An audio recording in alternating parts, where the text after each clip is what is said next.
Hey guys, welcome back to the channel. I'm Nick Zimmerly, and so we're going to be making Queso Fresco today. It's a quick and easy cheese, and when I say quick, it's going to take several hours, but a lot of the cheeses I make take several weeks to age, and this requires no aging time. It should be ready by at the end of the day. So you can serve it on top of, I love it on top of some enchiladas, but you can really put it on whatever you choose to. So let's get to it. All right, so for every batch that I make, I use 1.5 gallons of milk. And so we're going to heat that milk up to 90 degrees, whether you're using a double boiler on your stove or a sous vide water bath like I'm using. And so using Flora Danica mesophilic cultures, and you can use any mesophilic that would include yogurt, which is also a mesophilic culture. And so I'm letting that rehydrate on the surface. And so I'm gonna thoroughly incorporate that so it's nice and evenly stirred in. I use an up and down motion when I'm stirring. And so since I'm using store-bought milk, we're gonna use a 1/4 teaspoon of calcium chloride to a 1/4 cup of non-chlorinated water. And so you don't want to use tap water because some tap water has chlorine in it, which will kill the cultures actually. So let that ripen for 30 minutes before adding your rennet. You can use liquid rennet, which would be also a 1/4 cup to a 1/4 teaspoon, but I'm using rennet tablets because I was all out of liquid rennet. And so you just use 1/4 of a tablet to a 1/4 cup of water. And so that works pretty quickly, so you're gonna wanna stir no more than a minute.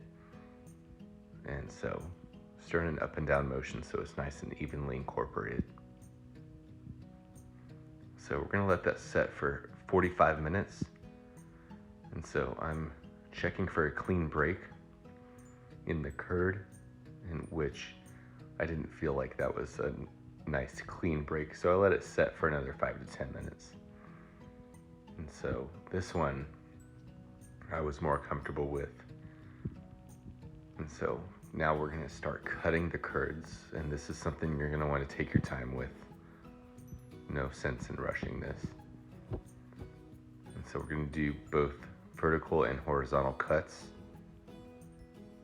And then I'm gonna cut it diagonally to get cubes.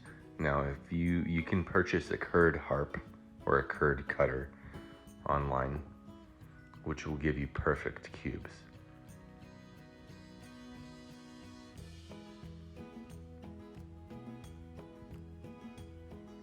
Now you see I'm doing diagonal cuts,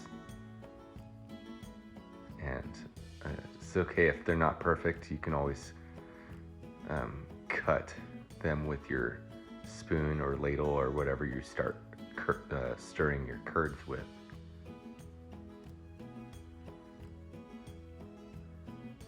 So I let that set for 5 minutes before I started stirring the curds, but you're actually not gonna stir quite yet. You're just lifting the curds and kind of breaking them up a little bit.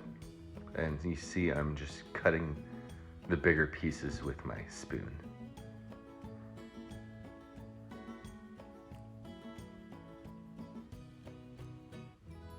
And so you're gonna want to stir nice and gently. That way you don't shatter your curds, because that can ruin your entire project. So this is about 15 minutes in. We're gonna stir for 30 minutes. So you can see there's quite a bit of whey that's been expelled. So after 30 minutes, we're gonna strain this. Now, unfortunately, I don't have a colander, so I'm just straining this into a cheesecloth that's in a bowl. And I just lift the cheesecloth and empty that bowl. Just empty the whey into the sink, or you can save it to make ricotta cheese.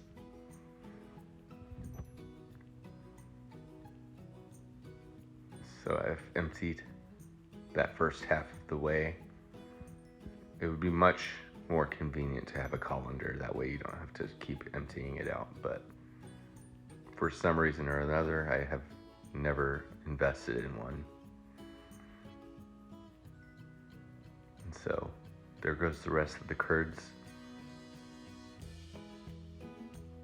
And we're just gonna drain the rest of the whey. So we're gonna do it old school, and we're gonna hang this cheese to drain in the cheesecloth. No fancy equipment needed for this part. So what I'm gonna do is I'm gonna take a wooden spoon and I'm gonna wrap my cheesecloth around it. And I'm gonna hang it in between two of my pantry doors, as you can see. And so I'm gonna let that drain for about 45 minutes. And so once you open it up, you'll see that it's one solid mass of curds. And so you're gonna mill those curds or break them up, and then we're going to salt them.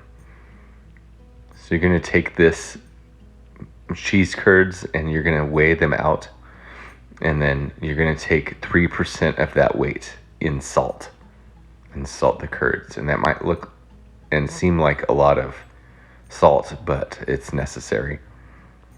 And so throughout the series of pressings that we're gonna do, it will actually drain a lot of the whey out, which will also remove a little bit of that salt. And so I have my cheesecloth lined in my cheese mold for pressing. And so I have all of this inside the container that I had my sous vide water bath in, to prevent making a mess, but I still made a mess, but that's okay. And so that's all filled up, and I'm gonna transfer that to my cheese press. And you can see some of the whey is already starting to drain out through there.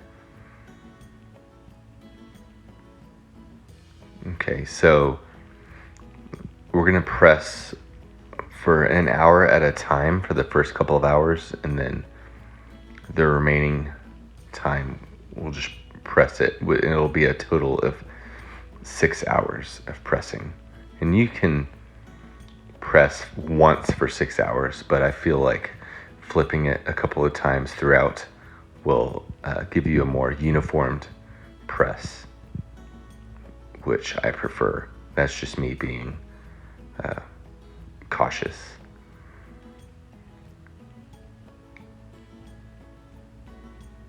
So like I said, a total of 6 hours of pressing.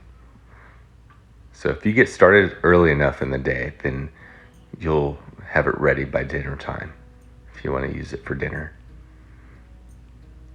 And at this point, you've got a nice formed cheese.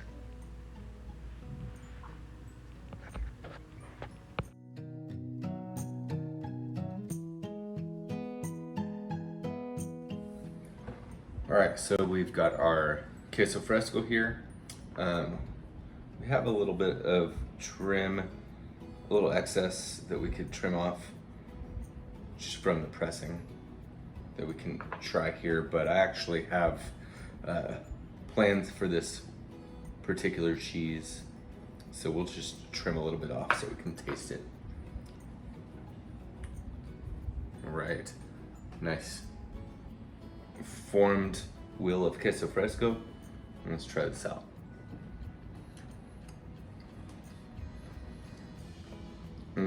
It's perfect flavor. It's nice and subtle.